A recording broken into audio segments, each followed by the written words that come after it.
బంగారం బ్యాంకులు ఇతర ప్రైవేటు సంస్థల్లో ఉన్న విడిపించి కొనబడును. కొమ్మూరి గోల్డ్ ఆంధ్ర మరియు తెలంగాణ. నమస్తే, వెల్కమ్ టు మనం టీవీ. ప్రస్తుతం మనతో పాటు ఉన్నారు ప్రముఖ డైటీషియన్ వీరమాచినేని రామకృష్ణ గారు. సార్తో మాట్లాడదాం. హలో సార్, నమస్తే. నమస్తే. అయితే సార్, మరి అంటే చాలా మందికి మీకు అనుంటారు కదా, అంటే నైట్ స్లీప్ కష్టం కదా సార్, ఫుడ్ మంచిగా అలవాటైన వాళ్ళకి. ఈ ప్రపంచంలో మిగిలిన డేట్లకి వీఆర్కే డేట్ తేడా ఏంటంటే, ఇప్పుడు ఒక అతను లిక్విడ్ ఫాస్టింగ్ చేస్తే అరకిలో తగ్గాడు అనుకో, దాని మీనింగ్ ఏంటి? అతని మాంసాన్ని అతను అరకిలో తిన్నాడు. అతని ఒంట్లో కరిగింది ఏంటి? కొవ్వే కదా.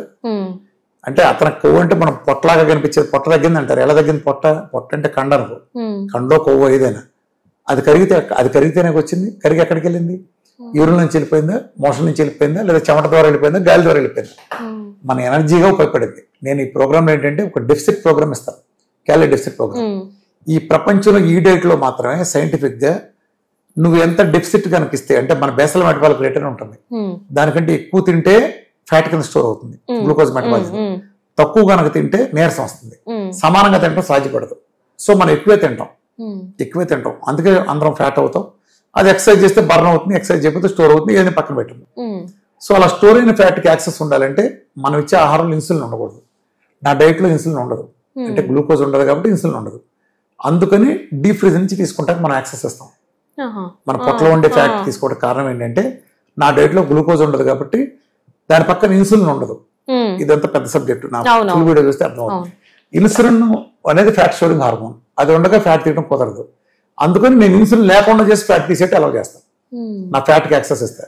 సో వాడు తినలేదని లోటు లేదు. ఆడు 2000 క్యాలరీలు గాను 1200 క్యాలరీస్ ఇస్తే 800 క్యాలరీలు శుభ్రంగా డీప్ ఫ్రీజ్ నుంచి పొట్ట నుంచి తెచ్చుకుంటారు, పొట్టలేదు ఒంటి దగ్గర ఫ్యాట్ నుంచి. సో ఆటోమేటిక్ గా ఆ ఎక్స్టెంట్ బరువు తగ్గుతారు. అందుకని లిక్విడ్ ఫాస్టింగ్ లో చాలా ఎక్కువ బరువు తగ్గుతారు. ఇది 100 రోజులైనా చేయొచ్చు, లేదా 4-5 రోజులు చేయొచ్చు. అయితే తినలేదని ఫీలింగ్ రాకుండా కోసం నేను కూడా లిక్విడ్ ఫాస్టింగ్ ఎక్కువ సైజ్ చేయను. అంటే వాడు ఏదో త్యాగం చేసిన ఫీలింగ్ మైండ్ సెట్ లో ఉంటాడు. అందుకు నేనేమంటాను, 1 మీల్ సైజ్ చేస్తాను. నేనైతే 1 మీల్ ఇస్తాను. అంటే ఒకసారి సాలిడ్ ఒక 5-6 కోడిగుడ్లో, లేకపోతే 1/4 కిలో చికెన్, ఇంకొంచెం కూరలో నట్స్ వేయించుకునే టేస్ట్ గాను అది కూడా తినచ్చు ఒకసారి.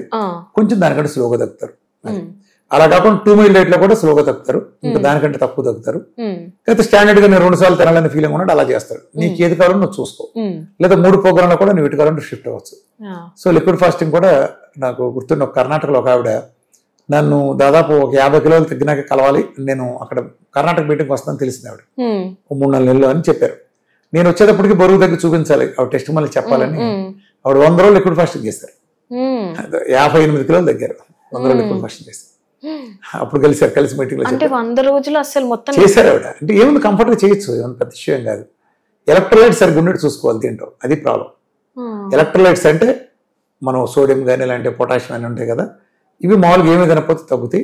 మన డైట్లో అటు సప్లిమెంటరీ సరిగ్గా తీసుకుంటాం కానీ, లేదా సూప్స్ ఎక్కువ నెంబర్ ఆఫ్ తాగిన, నేను అందుకు సూప్స్ తాగమంటాను. అప్పుడు ఎలక్ట్రోలైట్స్ బ్యాలెన్స్ అయిపోతాయి. అది అట్లా చేసుకోవచ్చు.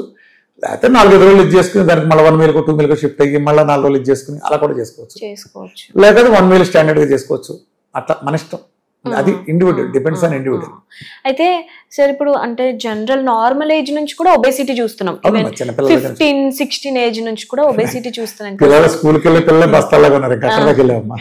అంటే వాళ్ళు కూడా లిక్విడ్ ఫాస్టింగ్ చేయొచ్చు అంటారా? నేను సైజ్ చేయను, టీనేజ్ లోపల నేను సైజ్ చేయను. హ్యూమన్ గ్రోత్ హార్మోన్ వాళ్ళు కనీసం 1 మీల్ ఇస్తాను.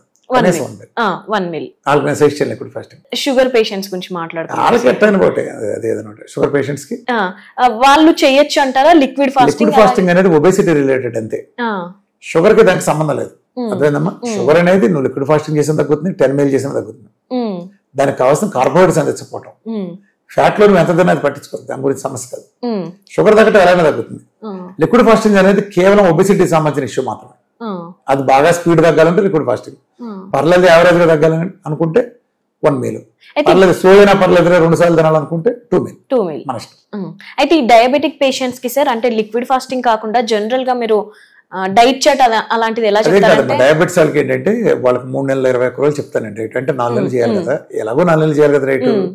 ఆడికి ఒక ఎలాగో తగ్గిపోతారు, దానికి వాళ్ళ ప్రత్యేకించి అవసరం 2 మీల్ చేసినా సరిపోతుంది. వాళ్ళు స్టాండర్డ్ గా తగ్గుతారు, ఎందుకంటే 4 నెలలు ఎలాగో చేయాలి కదా. సపోజ్ నీ పోటీ ఎవరో 10 కిలోలు తగ్గాలనుకున్నావు, దాన్ని 4 నెలలు 3 నెలలు చేయడం ఎందుకు? పట్టుకుని 20 రోజుల్లో 4 రోజులు నవ చేసుకుందాం అనుకుంటే, 20 రోజులు నవ చేసుకుందాం అంటే లిక్విడ్ ఫాస్టింగ్.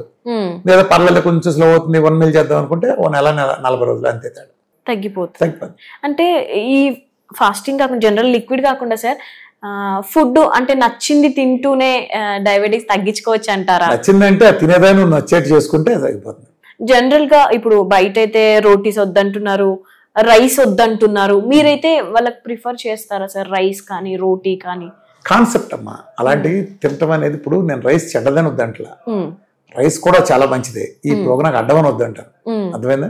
ఇప్పుడు నువ్వు ఉన్నావమ్మా, ఫర్ ఎగ్జాంపుల్ నేను క్వశ్చన్ అడిగితే చెప్పు, పొద్దున్నే లేసి గంట వాకింగ్ చేయడం మంచిదా కదా? మంచిది. ఇప్పుడు నీ కాలు ఇరిగింది, చేస్తావు వాకింగ్? చేయను. అదే మంచిదన్నావు, కాలు లేదు కదా సార్, అర్థమైందా?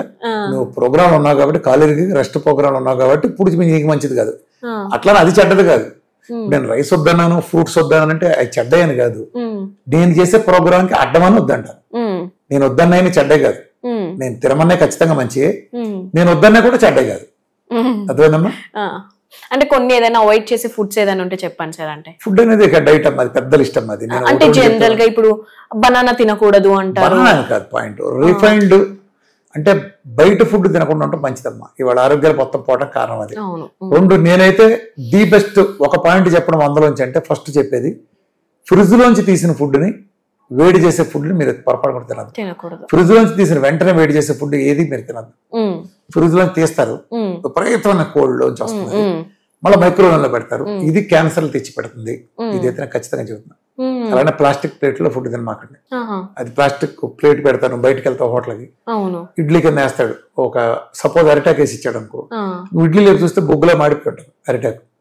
మరి ప్లాస్టిక్ పేపర్ వేసి ఇస్తున్నాడు వాడు, అది మాడదా? ప్లాస్టిక్ దేనికి అనుకుంటుంది? ఇడ్లీకి అనుకుంటుంది. అది ఎక్కడికి వెళ్తుంది? నోటీస్ చేయలేని విధంగా సూక్ష్మరేణువు లాగా వెళ్తుంది. నేను కొంతమంది చూశాను, ఒక మెడికల్ చేసే హాస్టల్ పాప కాడు, మన బాగా తెలిసిన ఫ్రెండ్ వాళ్ళ అమ్మాయి. ఆ పాప ఇలానే మెడిసిన్ చేస్తే ఫైనల్ ఇయర్ చనిపోయింది. కడుపులో చూస్తే కంప్లీట్ ప్లాస్టిక్ లో ఉన్నాయి. ఏంట్రా అని చూస్తే వీళ్ళు హాస్టల్లో ఉంటారు, హైదరాబాద్ లోనే హాస్టల్లో అంటే ఈ కర్రీ పాయింట్ నుంచి కూరలు తీసుకునేవాడు. వాడు ఏం చేస్తాడు, నీకు అక్కడ తెలుసు, నువ్వు చూస్తావు కర్రీ పాయింట్ ఇంత కవర్ లో పెడతాడు. మామూలుగా ఏదో పెరుగు గట్టిస్తే పర్లా, దాంట్లో వేడి వేడి సాంబార్ పోసి మూటకట్టి ముందే పక్కన పడేస్తాడు. వేడి వేడి సాంబార్, ఆ ప్యాకెట్ పుచ్చుకొని కాలిపోతా ఉంటుంది. మనకు ఆ టైంలో ప్యాకెట్ పుచ్చుకున్నా కాలిపోతా ఉంటుంది. అది పెడితే ప్లాస్టిక్ ఏమవుతుంది, అని పెడితే కరిగిపోద్ది, మన బాడీలోకి ఎంత హాని జరుగుతుంది. ఇప్పుడు పేపర్ కప్పులు ఇస్తున్నారు మనకి, బయటకు వెళ్తే పేపర్ కప్పులు ఫ్యాషన్ అయిపోయాయి. నువ్వు ఏ టీ స్టాల్కి వెళ్ళినా, ఏ కాఫీ హౌస్కి వెళ్ళినా పేపర్ ని ఎంత చండాలంగా తయారు చేస్తుంది తెలుసా మీకు? ఎంత నికృష్టమైన ప్రాసెస్ లో. అంటే మీరు ఫుడ్ గ్రేడ్ గా చూస్తే అది ఫుడ్ గ్రేడ్ కాదు. అది చేసే ప్రాసెస్, దానికి రాసే కెమికల్ గమ్స్ ఎలా అంటుకుంటుంది పేపర్, గమ్ము, మౌల్డింగ్, ఇనప మిషన్ల మీద వెళ్ళి, అది ఎందుకు హైజీనిక్ గా ఉంటుంది? పేపర్ వచ్చి ఇది ఎప్పుడైతే వేడి కాఫీ దాంట్లోకి వెళ్ళిందో, నీకు అందులో ఉన్న కెమికల్స్ అన్నీ వేడికి బయటకు వచ్చేస్తాయి. అది కూడా చాలా హానికరం. గాజు అన్నిటికంటే మంచిది. అంటే జనరల్ గా ప్లాస్టిక్ ప్లేట్స్ కూడా అంతేనా సార్? అసలు ప్లాస్టిక్ అనేది ఏదో షాంపూ బాటిల్ పెట్టుకోవడానికి, సబ్బులు దాచుకోవడానికి, వీటికి తప్ప అది ప్లాస్టిక్ అనేది ఫుడ్, ఆహారం అట్లా ఎక్కడ వాడకూడదు, అట్లా నిల్వ కూడా ఉంచకూడదు, అసలు యూజ్ చేయకూడదు, మంచిది కాదు. ప్లాస్టిక్ బాటిల్ వాటర్ కూడా మంచిది కాదు. మన టెఫ్లాన్ మన ఇయర్ని మంచి, మన ఇవి అంటారు కదా, మన బాటిల్లో కొంచెం కాస్ట్లీ బాటిల్ ఉంటాయి కదా, అవి మళ్ళీ మంచివి. అంటే ప్లాస్టిక్ అలాంటివి మంచిది, స్టీల్ మంచిది. అలానే గ్లాస్ చాలా అన్నిటికంటే చాలా. ఇంట్లో సరుకులు కూడా దాచుకునేటప్పుడు ప్లాస్టిక్ డబ్బాలో దాయటం కంటే గాజు మంచి. గాజు మెయింటైన్ చేయలేము అనుకుంటే ఫైబర్ లో, అదే నేను దాని ఏమంటారు, టెప్పర్ వేర్ అయ్యి అంటారు కదా, టెప్పర్ వేర్ మంచి. అలాంటివి యూస్ చేసుకోండి. ఫైన్. Right sir.